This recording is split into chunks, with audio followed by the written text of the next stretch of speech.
প্রিয় সপ্তম শ্রেণীর ভাই বোনেরা, আজ তোমাদের রায়মার্টিন প্রশ্নবিচিত্রার থার্ড সামেটিভ পরীক্ষার ইতিহাসের 7 ও 8 এই দুটি সেটের এমসিকিউ ও এসএকিউ নিয়ে আলোচনা করব। আলোচনা শুরু করার আগে তোমরা যারা আমার চ্যানেলে নতুন তারা চ্যানেলটিকে সাবস্ক্রাইব করে পাশের বেল আইকন প্রেস করে রেখো।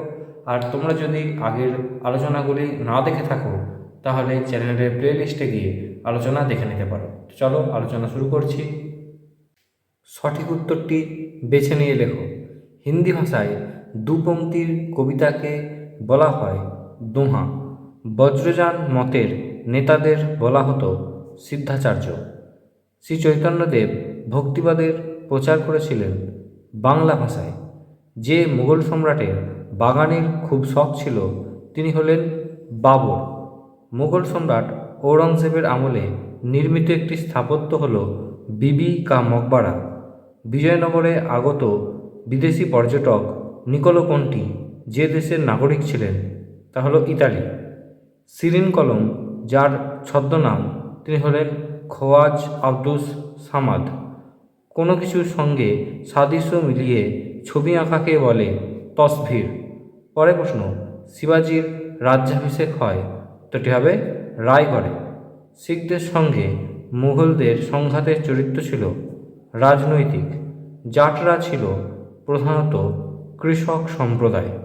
শিবাজি 8 জন মন্ত্রীর প্রধান ছিলেন উত্তরটি হবে পেশোয়ার। ভারতীয় সংবিধানের প্রধান রূপকার হলেন উত্তরটি হবে ডক্টর বি.আর. আম্বেদকর। প্রতি বছর প্রজাতন্ত্র দিবস পালিত হয় 26শে জানুয়ারি। শূন্যস্থান পূরণ। এখানে আছে প্রথমে সুফিরা গুরুকে বলতো পীর।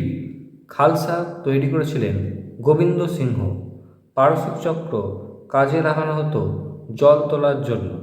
পরের প্রশ্ন আছে দেখো, নিজেরা নিজেদের মধ্যে শাসক নির্বাচন পদ্ধতিকে বলে গণতন্ত্র। তারপরে প্রশ্ন রয়েছে ব্যাখ্যা। মহেশ দাসের নাম হয়েছিল বীরবল কারণ তিনি ছিলেন খুব বুদ্ধিমান। তারপর বেমানান খুঁজে বের করো। দোহা, কবিতা, কীর্তন, নাটক হবে নাটক। পরে আছে শিখদের দশম গুরুর নাম উত্তরটি হবে গোবিন্দ সিংহ। কত খ্রিস্টাব্দে জয়সিংহ শিবাজিকে পুরন্দরে সন্ধি স্বাক্ষর করতে বাধ্য করেন উত্তরটি হবে 1665। শিবাজি কোন অস্ত্র দিয়ে আফজল খানকে হত্যা করেন? বাগনক দিয়ে। দিন ই ইলাহির প্রবর্তককে উত্তরটি হবে আকবর। মীরাবাই কার ভক্ত ছিলেন? উত্তরটি হবে গিরিধারীর ভক্ত ছিলেন। বিধান শব্দের অর্থ নিয়ম। কে সর্বপ্রথম ক্ষমতা স্বাতন্ত্র্যকরণের নীতির উল্লেখ করেন? উত্তরটি হবে মন্তেস্কু। এরপর দেখে নাও 8 সেট। 8 সেটে প্রথমেই রয়েছে বড়গুদের কোথায় অবস্থিত? উত্তরটি হবে ইন্দোনেশিয়ার জাভায়। পরের প্রশ্ন রয়েছে পাল সেন যুগে শস্যের মধ্যে পাওয়া যায় না গমের উল্লেখ। অতীশ কার কাছে দীক্ষা নেন? শিলরক্ষীদের কাছে দীক্ষা নেন। সঠিক উত্তরটি নির্বাচন করো।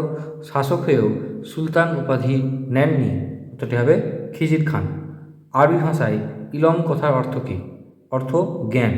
তারপরে প্রশ্ন, জামের যুদ্ধ কাদের মধ্যে হয়? উত্তরটি হবে জয়সিংহ ও মারাঠাদের মধ্যে।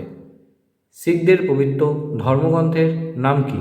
উত্তরটি হবে গ্রন্থ সাহিব। সঠিক উত্তরটি নির্বাচন করো। ভারতে অর্থনীতির মূল ভিত্তি হল কৃষি। সুফিদের আবির্ভাবের প্রথম কোথায় হয়েছিল? মধ্য এশিয়ায়। দিন ই ইলাহির প্রবর্তককে? উত্তরটি হবে আকবর। সঠিক উত্তরটি নির্বাচন করো। 10 সালা বন্দোবস্ত প্রবর্তন করেছিলেন? উত্তরটি হবে আকবর। রাজতরঙ্গিনীর রচয়িতাকে? উত্তরটি হবে কলহন।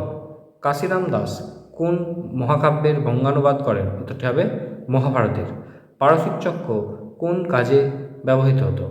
এই পারসিক চক্র হল গিয়ার লাগানো জল তোলার যন্ত্র। এটি জলসেচে ব্যবহৃত হতো। দাদাজি কোন্ডদেব কে ছিলেন? উত্তরটি হবে শিবাজির শিক্ষক ছিলেন। খালসা সংগঠন তৈরি করেছিলেন? উত্তরটি হবে গুরু গোবিন্দ সিংহ। শিবাজি কোন বন্দর নগরী লুণ্ঠন করেন? উত্তরটি হবে সুরাট। সত্য বা মিথ্যা নির্ণয়। সব স্বাধীন দেশেই সরকার থাকে, এটি সত্য। তারপরে প্রশ্ন, বিশ্বের সর্ববৃহৎ লিখিত সংবিধান কোন দেশের? উত্তরটি ভারতের।